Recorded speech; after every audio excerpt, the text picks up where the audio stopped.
합니다. 어느 목사님이 한밤중에 심야 택시를 타시게 되었어요. 근데 그 기사님이 차를 너무 거칠게 모는 것이었습니다.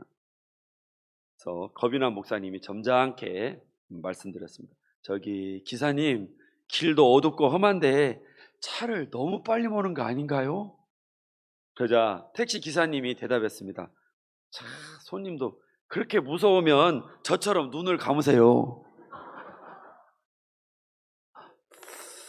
목사님은 그 얘기를 듣고 그만 기절해 버렸어요. 근데 눈을 떠보니까 천국문 앞이었습니다. 결국 큰 사고가 난 거죠. 그래서 딱 더니 사도 베드로가 이렇게 그 천국 명부를 보면서 말했습니다. 총알택시 기사님 입장. 그런 거. 그걸 보면서 이제 목사님이 야, 기준이 저 정도면 나도 충분히 들어갈 수 있겠구나. 네, 넉넉히 마음을 받습니다. 근데 베드로가 말했어요. 미안하지만 자네는 지옥으로 가야겠네. 아니 왜 나는 저 통화택시 기사도 천국 가는데 왜 저는 못 갑니까? 그랬더니 베드로가 그럽니다. 자네가 설교할 때는 교인들이 다 졸았어. 그런데 저 택시 기사가 운전할 때는 모든 사람이 간절히 기도하고 있었단 말이지. 자네도 방금까지 기도하지 않았는가? 여러분, 목사가 설교할 때 졸지 말고 좀 잘 들어주세요. 저도 천국 가야 될 거 아닙니까? 그렇다고 해서 여러분, 운전할 때 눈을 감으면 안 됩니다. 아무리 앞길이 캄캄하고 무섭다 해도 눈을 감고 운전해서는 안 되겠죠. 그런데 인생도 자동차 운전에 비유할 수 있을 것 같습니다. 살다 보면요, 이런 길, 저런 길, 속 터지고 답답한 길, 또는 그래도 내 뜻대로 순탄하게 순풍에 돛단배듯 가는 때도 있습니다. 그런데 꼭 낯설고 캄캄한 밤길을 만나서 무섭다고 두 눈을 꼭 감고 무조건 악셀레다만 밟아버리면 큰일 나는 것이죠. 힘들어도 무서워도 눈을 크게 떠야 합니다. 그런데 요즘 세상 돌아가는 시국을 보면 눈을 뜨고 싶지가 않습니다. 일제강점기 때 조국 광복을 위해 싸운 독립군 영웅이 하루아침에 공산당 앞잡이로 매도되어서 문전박대를 당하고 있습니다. 그 유명한 봉오동 전투에서 독립군 총사령관으로 앞장서 대승을 이끌고 청산리 전투에도 적극 가담한 홍범도 장군의 이야기입니다. 봉오동 전투 또 청산리 전투 이후에 이제 독이 오른 일제가 엄청나게 탄압을 하고 주민들을 죽이고 마을을 다 불지르니까 결국 주민들의 안전을 위해서라도 독립군들이 전부 러시아 지역으로 넘어갈 수밖에 없었습니다. 그리고 1927년 거기서 이제 부하들의 생계를 챙기려다 보니까 1927년에 공산당에 입당하게 됩니다. 윤석열 정부와 국방부는 이러한 경력을 문제 삼아서 동상을 철거하고 전투함의 이름까지 바꾸려 하고 있습니다. 하지만 당시는 스탈린의 공산당, 저 김일성과 함께 이 남침을 자행했던 스탈린 공산당이 아니라 레닌 공산당입니다. 이건 전혀 성격이 다른 거예요. 그런데 그리고 또한 이 홍 장군은 스탈린이 전면에 등장하기 전인 1943년에 이미 세상을 타계했습니다. 이런 배경이 있기 때문에 북한도 홍범도는 공산주의자가 아니라면서 저 우즈베키스탄인가요? 거기에 있던 시신을 인계를 거부했습니다. 그런데도 전후 맥락을 무시한 채 공산당이라고 하는 기준 하나를 딱 들이대서 과거로 사정없이 그걸 소급시키는 오류를 범하고 있는 것이죠. 학계의 충분한 토의와 평가도 거치지 않았는데 사안을 일방통행식으로 밀어붙여서 독립군 영웅을 공산당 부역자로 몰아세우고 있는 것입니다. 또 하나는 우리 지역사회를 향한 안타까움입니다. 지난 7월 새만금 산업단지가 2차 전지 전략산업기지로 조성되고 그래서 그때까지 거의 7조 원에 육박하는 투자 협약이 이루어졌습니다. 대규모 기간 산업을 가지지 못한 우리 지역으로서는 대단히 고무적인 성과였고 앞날의 희망을 꿈꿀 수 있게 한 그런 일종의 쾌거였습니다. 그런데 8월에 열린 잼버리 대회 파행의 모든 책임이 전라북도에게 전가되고 그에 따라서 정부가 약속한 공항, 항만, 철도, 도로 등에 대한 시설 투자가 완전히 전면 보류되고 있습니다. 이에 따라 투자를 약속한 기업들도 다른 사회 간접 자본이 들어올 거라고 생각하고 투자를 했는데 갑자기 이렇게 올 수도시켜 버리면 여러분, 우리가 만약에 그러한 투자 주체라면 누가 여기에 투자를 하겠습니까? 그래서 투자 철회 가능성이 높아지고 있다고 합니다. 국가 정책이라는 것이 이렇게 손바닥 뒤집히듯 바뀌어 버린다면 어떻게 신뢰를 받을 수 있을까요? 더구나 행사 파행의 책임을 지방 광역단체에 다 씌워버리면 정부가 하는 일은 도대체 무엇입니까? 물론 우리 지역에서 치러지는 국제 행사를 파행시킨 일에 대해서 지역 기관과 또 도민들의 책임이 없다고 하면 안 될 것입니다. 행정수반과 기관장들이 마땅한 평가를 받아야 할 것입니다. 그렇다고 이를 기화로 어렵사리 솟아낸 이 미래의 가능성까지 차단해버리면 지역민들은 무엇을 보고 살라는 말입니까? 또 하나 아쉬운 소식은 KCC 농구팀이 전주 지역에 연고를 뒀었는데 타 지역으로 이제 연고지를 옮긴다는 뉴스였습니다. 어떤 과정이 있었는지는 자세히 모르지만 시의 대응이 매끄럽지 못했던 것은 사실인 것 같습니다. 저는 그렇게 농구를 좋아하지 않아요. 그러나 전주와 같은 이 지방 도시에 전국을 대표하는 프로팀이 있다는 것이 나름대로 자부심이었습니다. 또 문화적 욕구를 충족시키는 소중한 채널로 역할을 잘해온 것도 사실이고요. 그래서 이 소식이 더 안타깝습니다. 한마디로 말하면 딴 데로 뺏긴 거잖아요. 지금 전에 없던 것들을 하나라도 더 끌어와도 부족한 곳이 우리 이 지역인데 있는 것마저 다 뺏기고 있으니 정말 속이 터지지 않을 수가 없는 것이죠. 그래서 요즘에는 우리 지역을 위한 기도가 간절해집니다. 이곳은, 우리가 사는 이 발 딛고 있는 이곳은 현재의 기성세대만이 아니라 다음 세대가 살아갈 터전입니다. 그들이 살만한 환경을 조성해 주는 것이 우리 세대의 임무일진데 하나님, 우리 지역을 살피시고 긍휼을 베풀어 주옵소서. 이곳에도 젖과 꿀이 흘러서 사막과 같은 곳이 풍성한 옥토, 복된 땅이 되게 하옵소서. 우리가 이렇게 간구하게 됩니다. 성도 여러분, 제가 너무 무겁고 어두운 얘기만 해서 불편하시죠?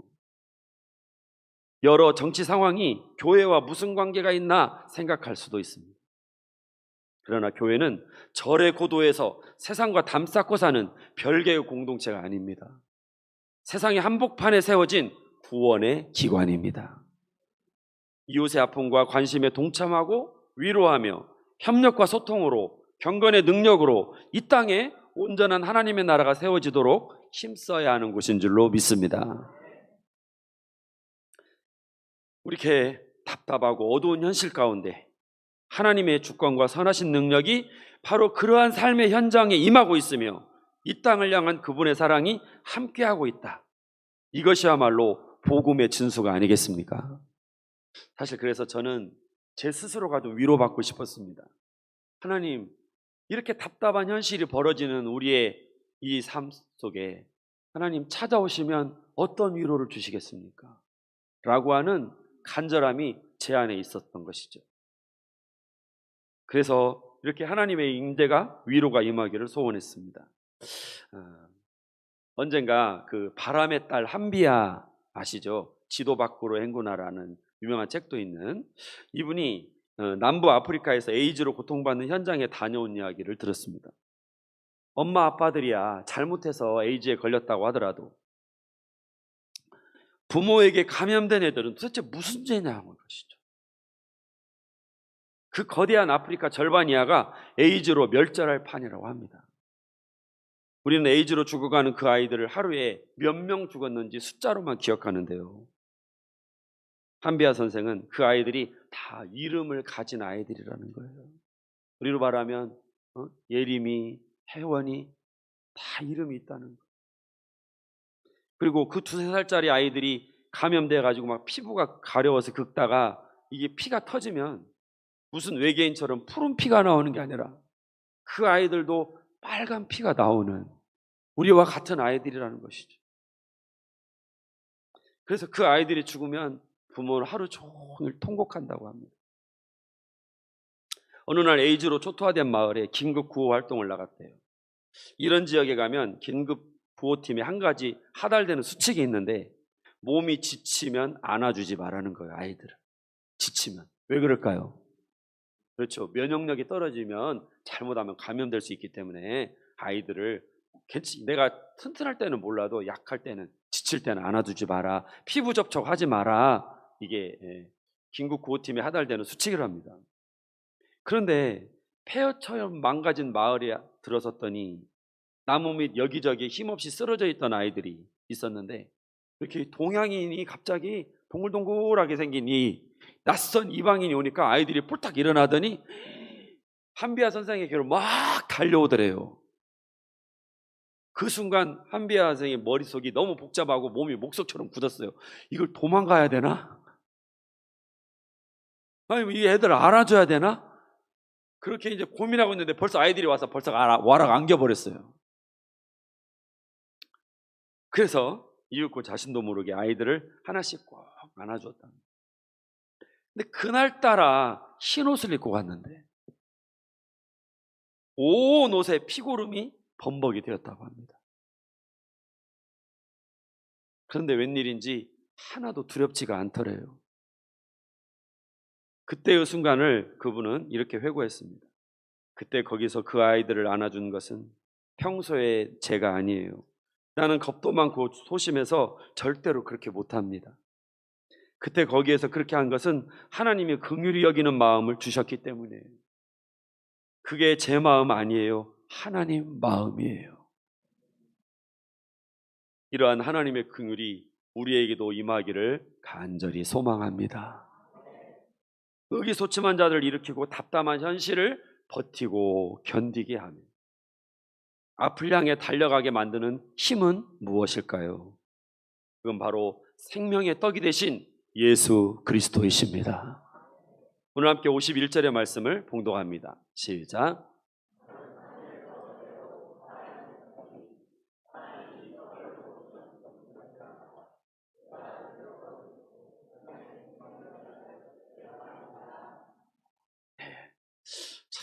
생각할수록 우리 예수님은 놀랍고 신기한 분입니다.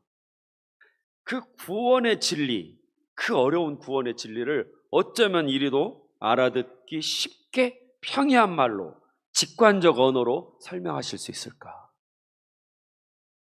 예수께서는 자신을 떡이라고 소개하십니다. 사실요, 생각해보면 사람 사는 모든 일이 다 먹는 거예요. 단순히 음식을 섭취하는 것 말고도 쓰임새가 엄청 다양합니다. 자, 여러분, 욕을 먹다, 겁을 먹다, 꿈도 먹어요.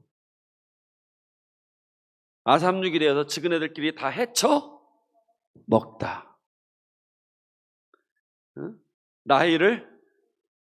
뇌물을 맞아요, 먹어요. 뇌물을 받는다고 하지만 뇌물을 먹는다고 합니다. 야, 너무도 먹기가 쉽겠냐? 이건 월급 등을 받아 가질 때 하는 말이고, 또 대학물을 먹어요. 어떤 것을 경험하거나 몸에 배는 걸 먹는다고 표현합니다. 또 축구 경기에서 골을 먹었어.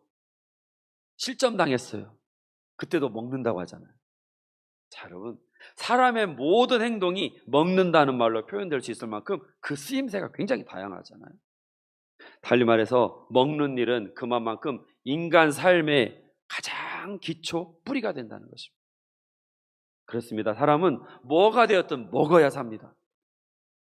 섭취한 음식물을 통해 영양분과 에너지를 공급받아야 우리가 생명을 유지하고 살아갈 힘을 얻는 것이죠.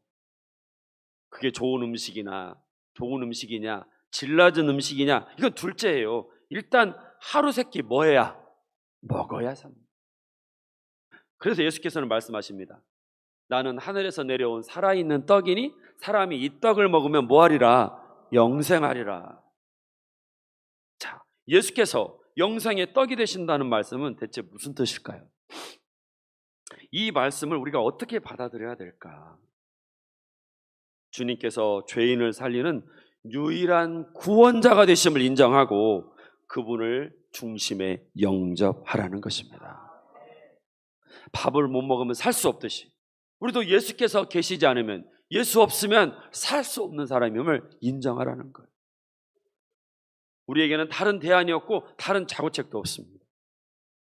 사람에게는 떡이 필요하듯 예수께서는 내 생명의 떡이 되십니다.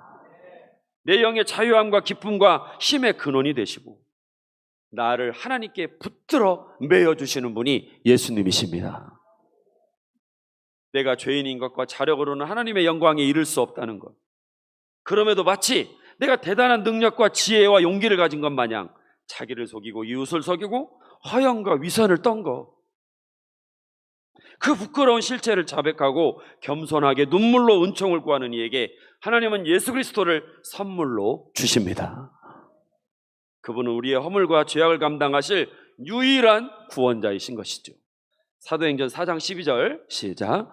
다른 이로서는 구원을 받을 수 없나니 천하 사람 중에 구원을 받을 만한 다른 이름을 우리에게 주신 일이 없음이라 하였더라. 베드로가 설교하는 내용 아닙니까? 그 주님을 구세주로 영접하여 모시는 이마다 영생의 기쁨, 영생의 능력이 찾아옵니다. 하나님은 예수 그리스도 통해 죄인된 우리를 다 용서하시고 하늘의 생명을 부어주십니다. 우리가 하나님 앞에 나아갈 때 하나님은 결단코 우리를 박대하거나 외면하지 않으시는 분이시다. 제가 여러분도 아시겠지만 제가 고양이를 키우잖아요. 마당 고양이. 근데 해보신 분들은 알겠지만요, 이게 보통 정성이 필요한 게 아니에요. 짐승을 한 마리를 이렇게 거둔다는 게.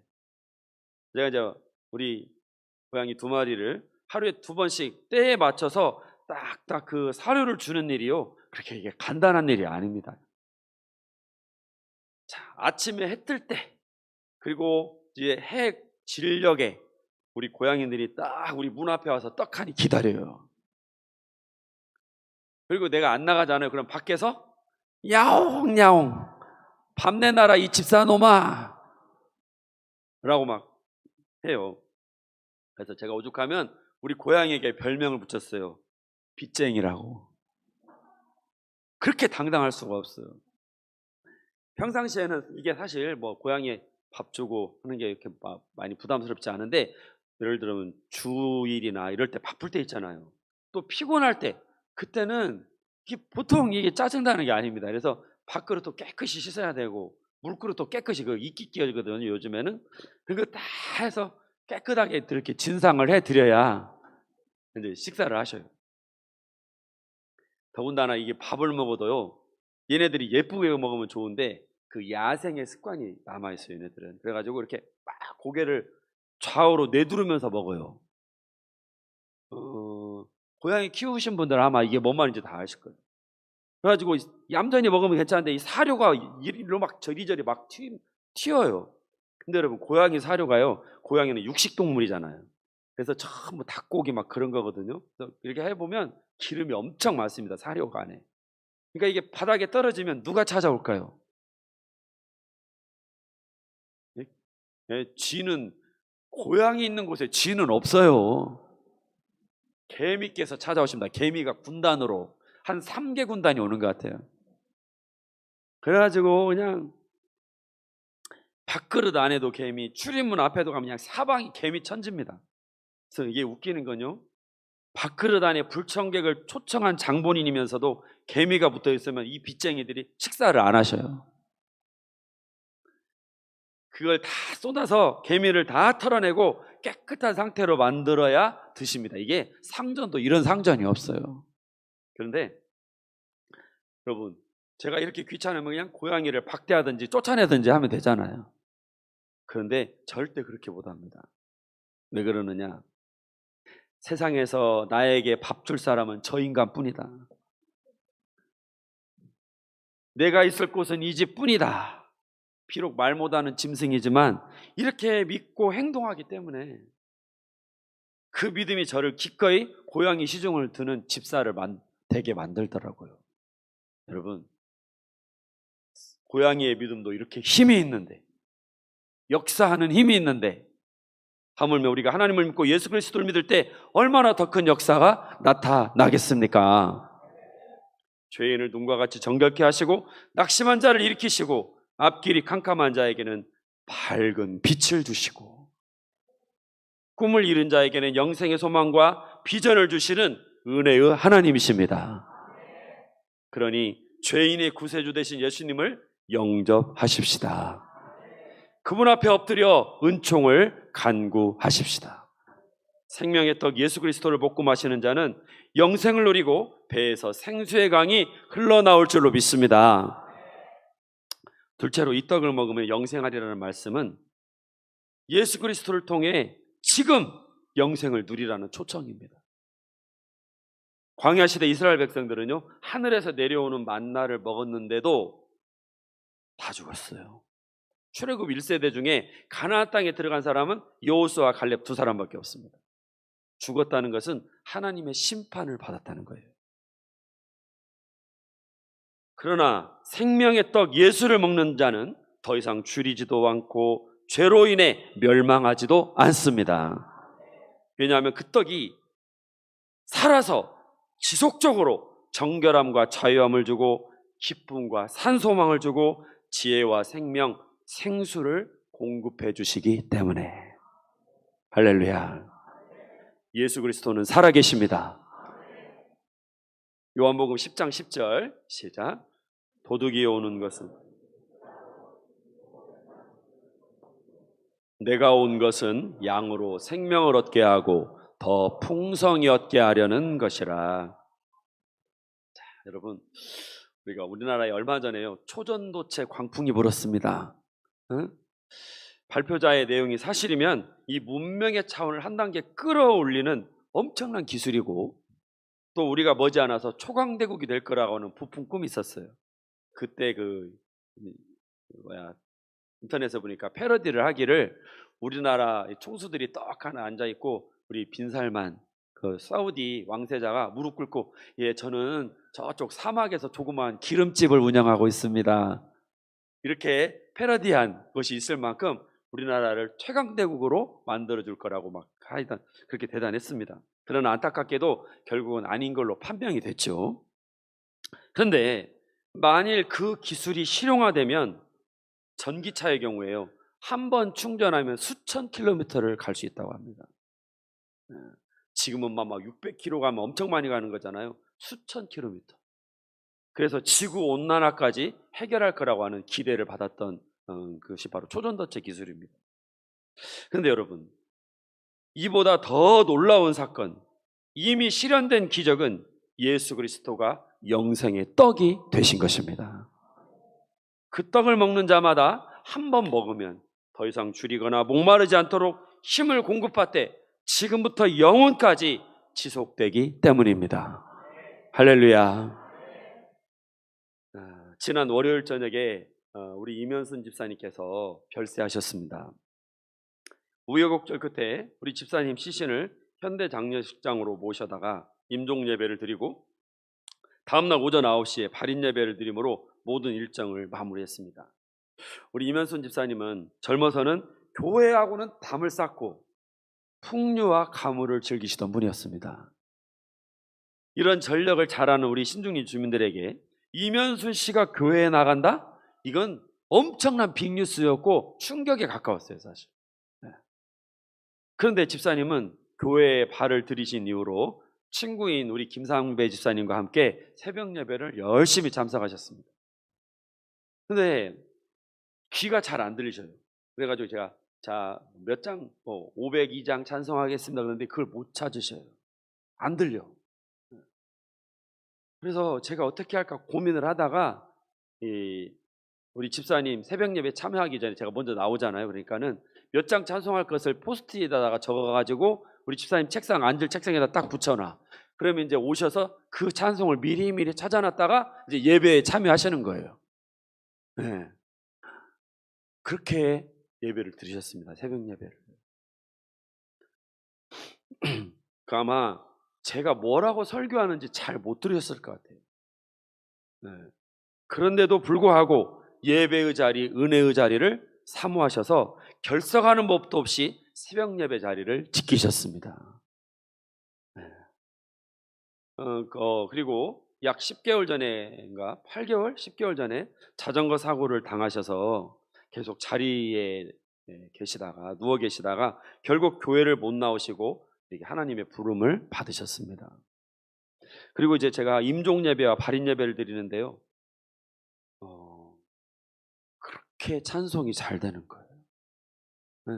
마음이 뜨겁고 기쁘고 여기서 기쁘다는 것은 뭐 그분 잘 죽으셨네 그런 게 아니고 성도로서의 삶을 하나님께서 잘 마치고 하나님께서 이제 천국으로 인도하셨구나 라고 하는 확신이 있어서 제가 너무나 기뻤어요.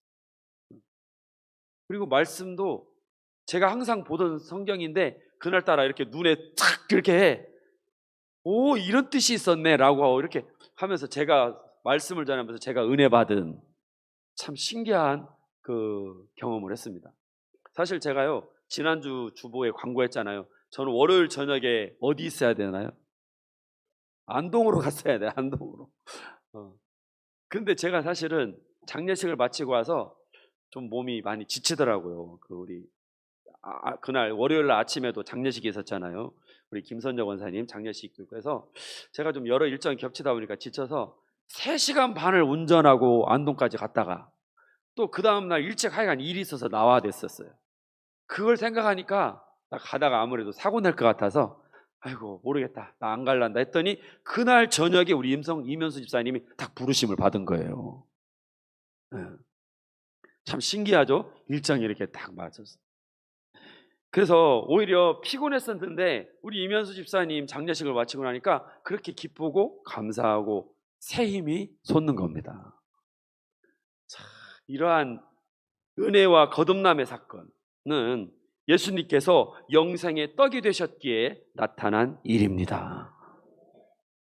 우리 집사님을 구원한 주님은 교회를 나오지 못하는 그 와중에도 변함없이 우리 집사님에게 역사하시고 말씀하시고 천국 길을 가도록 그 생명을 거듭나게 해주셨던 것입니다.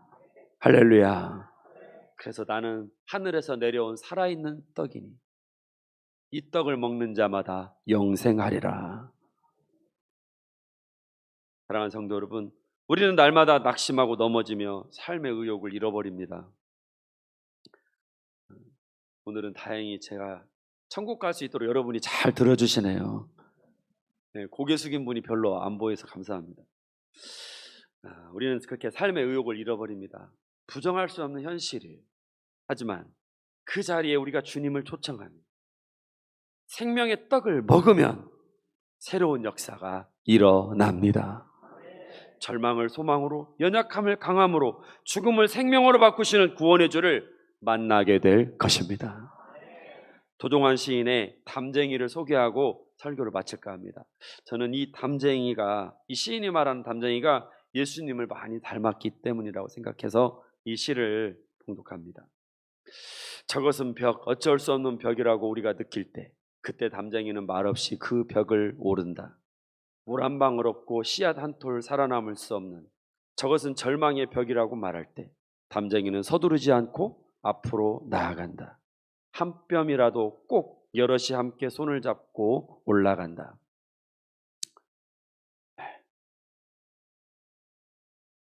푸르게 절망을 다 덮을 때까지 바로 그 절망을 잡고 놓지 않는다. 넘겨주세요.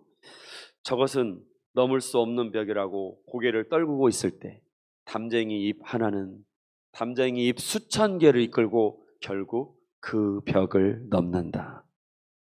이 담쟁이 벽을 넘는 이 담쟁이 맨 앞에 선두에 서신 예수님과 함께 우리가 이 절망을 넘어 소망으로 새롭게 거듭나기를 축원합니다. 기도하겠습니다.